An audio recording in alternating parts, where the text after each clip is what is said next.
Non violence को practice करने भर से आप भगवान को जान सकते हैं, गॉड को जान सकते हैं, लिबरेट हो सकते हैं। लिबरेट, ये लिबरेशन के कॉन्सेप्ट अभी अपन ने इतने बड़े बड़े कॉन्सेप्ट पढ़े वेदांता के अंदर, सांख्य फिलोसफी के अंदर, न्याय फिलोसफी के अंदर, योगा फिलोसफी के अंदर। लेकिन इन सब की जगह नॉन वायलेंस एक तरीका है जिससे कि आप लिबरेशन पा सकते हैं, जिसके आप मोक्ष प्राप्त सकते हैं, मोक्ष की प्राप्ति हो सकती है। बड़ी बात बोल दी। ठीक है, तो अब ये क्या बात, क्यों ऐसे बोला, ठीक है, क्या इसके पीछे लॉजिक है, that we need to understand. तो यहां पर समझो, Gandhi closely associated truth with the non violence. He attempted to realise truth by practising non violence. इसीलिए तो गांधी अहिंसा के पीछे इतने पड़े हुए हैं। बोल रहे यार तुमको पता नहीं है, तुम तो आजादी तुमको मिलेगी हिंसा से, पर अगर मैंने हिंसा कर दी तो मेरे को तो भगवान ही नहीं मिले, मेरे तो भगवान ही खो गए, तो मैं अहिंसा कैसे कर सकता हूं। समझ में आ रहा? तो गांधी को बहुत लोगों ने क्रिटिसाइज करा था 1922 के अंदर, जब गांधी ने एक पीक पे चला हुआ मूवमेंट को एकदम से बंद कर दिया था। बिकॉज एक पुलिस स्टेशन को कुछ भीड़ ने क्या कर दिया था, भीड़ ने, प्रोटेस्टर की भीड़ ने पुलिस स्टेशन को जला दिया था, जिसमें 22 पुलिस वाले मर गए थे। गांधी ने तब की तब मूवमेंट को बंद कर दिया। क्यों? गांधी ने बोला नॉन वायलेंस ही एक ऐसा तरीका था जिससे कि हम भगवान तक पहुंच सकते थे, ट्रुथ तक पहुंच सकते थे, असली रियलाइजेशन कर सकते थे। पर तुम लोगों ने कर दिया वायलेंस। तो गांधी का जो पहला नेशनल मूवमेंट है, और उसके अंदर गांधी जी वो कह चुके थे कि 1 साल के अंदर मैं आजादी दिला दूंगा, और पूरा देश उसके अंदर कूद गया था। पूरा देश बोले यार ये बंदा दिला ही देगा, ये बंदे का क्रेडिबिलिटी बहुत अच्छी है। समझ में आ रहा है? तो गांधी का वो जो पहला मूवमेंट है जिसके अंदर गांधी बोल रहे हैं कि मैं आपको आजादी दिला दूंगा, 1921 के अंदर जो स्टार्ट कर रहे हैं, उसको एकदम से गांधी ने रोक दिया जब वो पीक पे था। हर कोई, जब भगत सिंह बच्चे थे तो वो गांधी के भक्त बन चुके थे उस वक्त।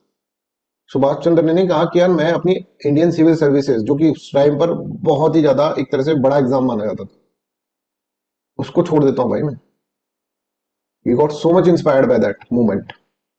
उन्होंने वो छोड़ दिया, उन्होंने कहा गांधी के भक्त बन गए, और मूवमेंट बहुत ही पीक पे चला गया। ऐसा लग रहा था आजादी मिल ही जाएगी। सच्ची बोल रहे हैं, गांधी जो बोलते हैं वो सच्ची बोलते हैं।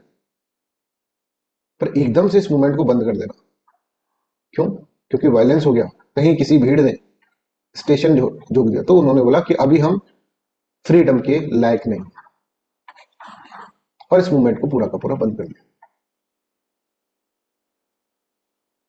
समझ में आ रहा है? I hope this is clear to you. क्यों? क्योंकि उनका मानना था कि बिना नॉन वायलेंस के आप ट्रुथ को नहीं जान सकते, आप गॉड को रियलाइज नहीं कर सकते, फ्रीडम तो दूर की बात है। क्यों? That we need to understand. ठीक है, तो गांधी इस तरह से बोलता है, Gandhi closely associated truth with non violence, he attempted to realise truth by practising non violence. To him truth is my God, non violence is the means of realising him. एक तरीका, एक जरिया है। He also opined that the only way to realize truth is the practice of ahimsa, the path of truth. इतना ज्यादा importance दे रहे हैं Gandhi. I hope this is clear to everyone. देखो, मोक्ष क्या होता है? मोक्ष का मतलब अपन ने अभी तक पढ़ा है, लिबरेशन का मतलब वो क्या होता है कि अपने अंदर एक तरह से मोरल वैल्यू सिस्टम डेवलप करना, डिटैच हो जाना इस वर्ल्ड से। ये मोह माया क्या है? ये मोह माया इस वर्ल्ड के अंदर रहने से ही तो मोह माया आ रही है ना। ये हमने सारी फिलोसफी ऐसे पढ़ी है, बुद्ध पर देख लो, सांख्य फिलोसफी देख लो, पुरुष प्रकृति, आचार्य शंकर देख लो, वेदांता का कॉन्सेप्ट, हर जगह ये कह रखा है कि इस प्रकृति से किसी तरह से हम क्या करें, ये वर्ल्ड की मोह माया से दूर हो जाए। ये मोह माया के कारण ही दिक्कत हो रही है, राइट? ये अगर मोह माया छूट जाए ना, अगर अटैचमेंट विद द वर्ल्ड छूट जाए ना, तो फिर हमारा मतलब एक तरह से हमने सेल्फ को जान लिया, हमने गॉड को जान लिया, हमने अपनी सोल को जान लिया, जीव ब्रह्मा ना परा हो गया, ब्रह्म सत्यम हो गया और जगत मिथ्या हो गया। अगर इस जगत की मोह माया से दूर हो जाए, जगत मिथ्या का मतलब यही तो था कि मोह माया से दूर हो जाओ, ऐसे समझ में आ जाए कि ये तो मिथ्या है, मतलब कि आप इससे अटैच नहीं हुए, फिर डिटैच हो गए। I hope you are getting this points. ठीक है, अब देखो नॉन वायलेंस क्या होता है, ये समझो। एक पर्सन है, ठीक है, अगर मान लो किसी ने इस पर्सन के थप्पड़ मारा, इसने इसके 2 थप्पड़ और मार दी, राइट? तो ये तो हो गया वायलेंस। अब इस इंसान के जब थप्पड़ मारा गया, इसने अगर मान लो अपने आप को कंट्रोल कर लिया, तो देखो 2-3 चीजें इस चीज इसके अंदर डेवलप हो जाएगी। मान लो इसने पलट कर थप्पड़ नहीं मारा, तो उसके अंदर बहुत सारी मोरल वैल्यू सिस्टम डेवलप हो गई एक साथ ही। एक तो इसको अपना गुस्सा कंट्रोल करना आ गया, एंगर। अच्छा, हम क्यों किसी को कोई मारता है तो हमको बुरा क्यों लगता है? सबसे बड़ी बात तो यह है, किसी ने हमको मारा तो हमको बुरा क्यों लगा? किसी ने हमारे पर वायलेंस करा तो हमें बुरा क्यों लगा? किसी ने कुछ गलत कहा हमसे तो हमें बुरा क्यों लगा? हमें बुरा इसलिए लगा बिकॉज हमारा ईगो हर्ट हुआ। Ego, self, self a product of प्रकृति, जो अपन ने पढ़ा था। ईगो के कारण ही हम ऐसा मानते हैं कि हमारे मारा गया है, हमारी बॉडी को मारा गया है, ठीक है, हमें मारा गया एक तरह से। समझ में आ रहा है? अब क्योंकि ये बातें तुम समझ सकते हो इसलिए मैं तुमको बता रहा हूं, गांधी की यही पॉइंट है। गांधी बोलते हैं कि अगर आप वायलेंस नहीं करते हैं तो इससे बहुत सारे काम आ गए। एक तो ये काम हो गया कि आपका जो ईगो है ना, जो इन्फ्लेट हो रहा है, वायलेंस से इन्फ्लेट हो रहा है कि मैंने वायलेंस करी, वो ईगो शांत हो जाएगा। और ईगो खत्म होना मतलब आपने अपना सेल्फ को, एक ईगो को खत्म करने का मतलब आपने अपने सोल को रियलाइज करने लग गया। अब ईगो एक तरह से क्या है? ईगो एक तरह से आपकी नॉलेज को बांधे हुए रख रहा है, ठीक है, एक पर्दा है जो आपकी नॉलेज के ऊपर है, जो आपको सेल्फ से, सोल से एक तरह से कनेक्ट नहीं होने दे रहा है। पर जैसे आपने अपना ईगो डाउन कर लिया ना, तो अब आपके अंदर एक मोरल वैल्यू सिस्टम लगा। समझ में आ रहा है? नॉन वायलेंस से क्या हुआ? आपके अंदर एक कंपैशन की फीलिंग आ गई कि यार देखो ये आदमी है ना भाई गुस्से में, आपको ये रियलाइज हो रहा है, इसलिए इसने मेरे को मारा, मेरे को वायलेंस नहीं करना है। सोच कर देखो, आप उस आदमी को मार सकते हैं पर फिर भी नहीं मार रहे। That means what? कि आप एक अलग चीज रियलाइज कर चुके हैं, आप बहुत ही ज्यादा इमोशनली इंटेलिजेंट हो चुके हैं। आई होप दिस इज क्लियर। आपने एक तरह से क्या करा है? आपने अहिंसा करके, ठीक है, अहिंसा को, अब देखो अंग्रेज जो है उन पे वो हिंसा क्यों करने से मना कर रहे हैं? बोल रहे ये भी इंसान है, पर गलत है, गलत सोच रहे हैं अभी। दिक्कत ये है, तो हमें इनको मारना थोड़ी ना चाहिए। ये हमारे अपन हिंसा करते हैं तो ये भी बीमार है। तो एक कंपैशन की फीलिंग आ रही है ना, कंपैशन की। आप अपने एनिमी को भी एक तरह से क्या कर रहे हैं? एक तरह से एनिमी के बारे में भी सोच रहे हैं। वायलेंस करने से तो क्या होगा? उसने आपको मारा, आपने उसको मार दिया। वायलेंस करने से कुछ नहीं होगा।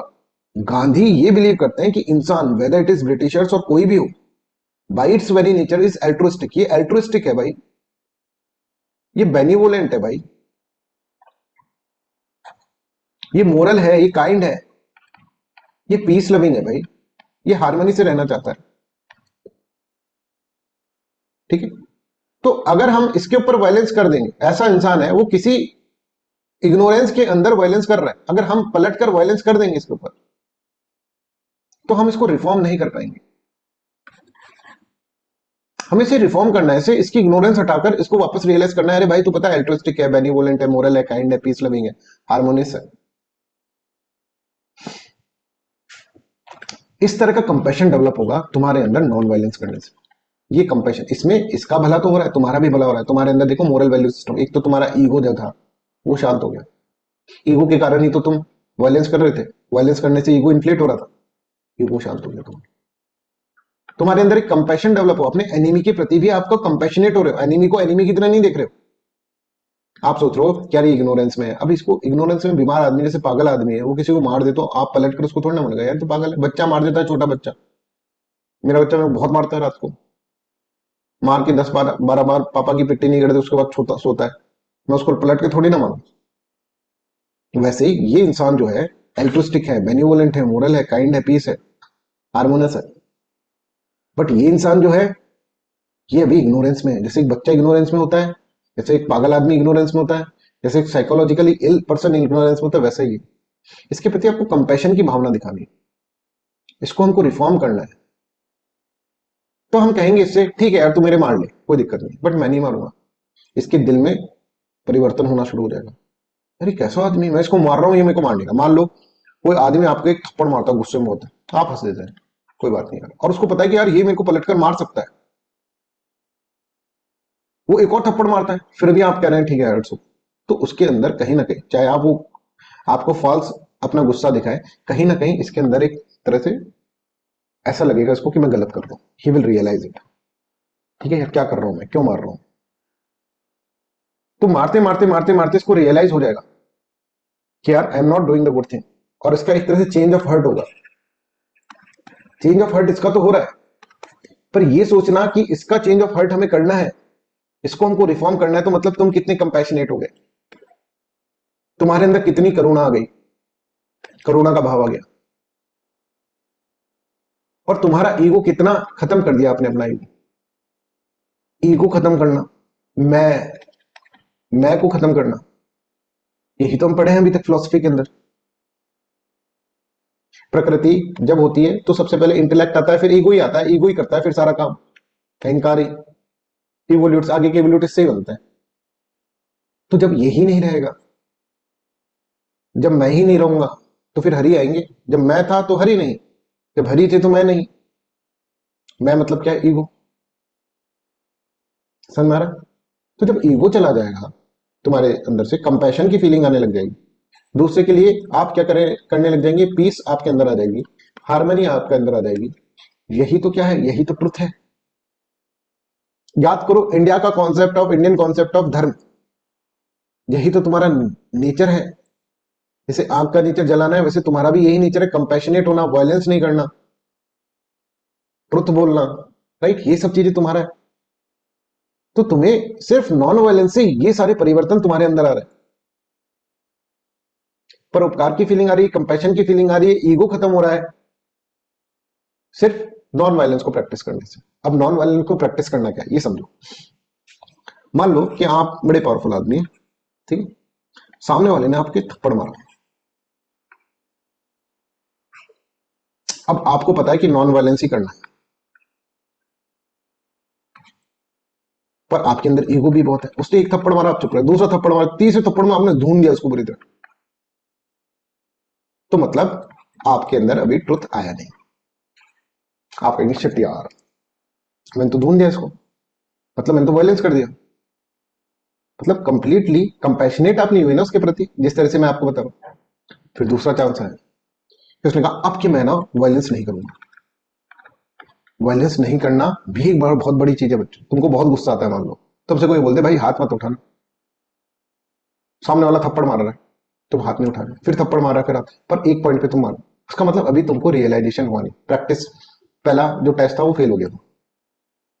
जिस दिन तुम ऐसा कर दो क्या कि सामने वाला आपके ऊपर वायलेंस कर रहा है, आप वायलेंस नहीं कर रहे, कंप्लीटली कंप्लीटली वायलेंस नहीं कर रहे, मतलब तन से भी नहीं कर रहे, मन से भी नहीं कर रहे,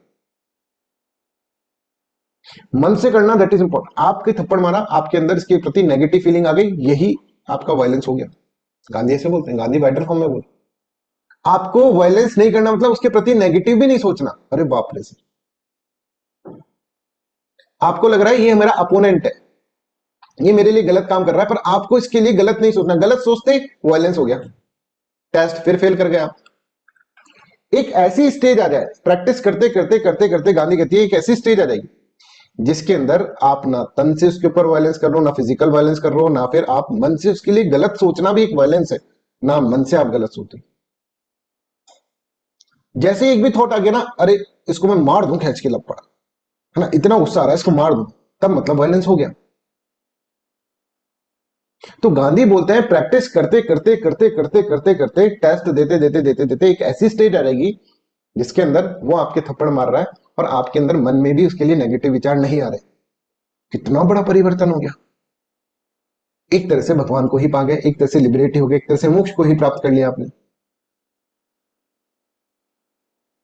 पहली बार में नहीं होगा, पहली बार में उसने मारा, आपने सोचा ठीक है यार कंट्रोल कर लेता हूं, दूसरी बार पर आपके अंदर मन में विचार आने लगे कितना गंदा आदमी है, इसको मारूं मैं पकड़ के, बस वो तो मेरे को किसी ने रोक रखा है। तो आपका टेस्ट फेल हो गया। मतलब आपको मन से भी वायलेंस नहीं करना है, फिजिकल वायलेंस के अलावा मन से। और ये जब हो जाए कि आप मन से भी किसी के प्रति, जो कि आपका अपोनेंट है, जो आपका बुरा चाहता है, उसके प्रति आप मन से भी शुद्ध हो गए, मन से भी शुद्ध हो गए, बहुत बड़ी चीज हो गई। फिर उसके प्रति आप नेगेटिव सोच भी नहीं रहे। तो इसका क्या है, इसका रियलाइजेशन, ट्रुथ का रियलाइजेशन हुई है। I hope this is clear to everyone. तो what is truth according Gandhi is what, कि truth is God and how we can realise truth is through the non violence. अगर हम नॉन वायलेंस वाली practice को समझ गए ना, हम उसके लिए गलत सोच रहे हैं, अपने अपोनेंट के लिए ही हम गलत नहीं सोच रहे, उसके ही वेलफेयर के लिए बात कर रहे हैं, तो क्या होगा, that is known as what, that is known as true realisation of God. सत्य का रियलाइजेशन आपको हो गया। तो आप यहां पर देखो सत्य के बाद, और सत्य को किस तरह से नॉन वायलेंस से गांधी ने जोड़ा है, ये आप इसके अंदर देखो। Non violence is the means of realising him, मतलब गॉड को रियलाइज करने का तरीका है, इतना इंपॉर्टेंट है नॉन वायलेंस, तो कैसे छोड़ दूं मैं, गांधी इस तरह से बोलते थे। He also opined that the only way to realize truth is the practice of ahimsa, the path of truth. He found it impossible to view satya and ahimsa as two distinct concepts. कोई दो अलग concept नहीं है. They were two sides of the same coin, where it is impossible to make out obverse and the reverse. कौन सा सीधा है कौन सा खराब मतलब उल्टा है कॉइन हेड कौन सा है इसको ये नहीं बता सकते आप. सत्य अहिंसा के बिना आप रियलाइज नहीं कर सकते गॉड को. They are two most important qualities that not only determine our conduct but also define our character. While truth is the end goal, ahimsa denote the means to realize it. तुम एक बार अपने opponent के प्रति ऐसा होके तो देखो, गांधी बोलते हैं कि जिसमें तुम्हारे मन के अंदर भी कोई गलत विचार नहीं आ रहे, उसके बाद मन के अंदर गलत विचार आते ही तुम वायलेंट हो गए. Gandhi firmly held that steadfast adherence to and practice of ahimsa, अगर आप अहिंसा के अंदर पूरे अच्छे से अहिंसा को प्रैक्टिस कर रहे हो, inexorably leads to realization of truth, तो ट्रुथ का रियलाइजेशन आपको हो जाएगा. I hope this is clear to everyone. और इस कॉन्सेप्ट के आगे ही कॉन्सेप्ट है सत्याग्रह इज देयर. गांधी के जो सत्याग्रह है वो इन्हीं कॉन्सेप्ट के ऊपर है. तो गांधी सत्याग्रह कर रहे हैं तो गांधी कैसे कर ले भाई वायलेंस, कैसे वायलेंस को एक्सेप्ट कर लेंगे जब वो बोल रहे हैं सत्याग्रह में जो सत्य वर्ड है जो कि ट्रुथ का वर्ड है उसको रियलाइज करने का तरीका ही नॉन वायलेंस है. तो मैं कैसे कर लूं violence. I hope this is clear to everyone.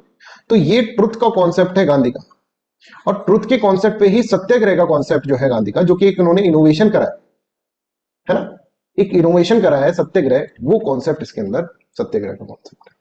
तो अगर मान लो सत्याग्रही वो ही वायलेंस करने लग जाएगा तो गांधी बोलेंगे फिर क्या मतलब है सत्याग्रह. ठीक है, तो अब हम सत्याग्रह का कॉन्सेप्ट समझते हैं. सत्याग्रह का मतलब क्या है.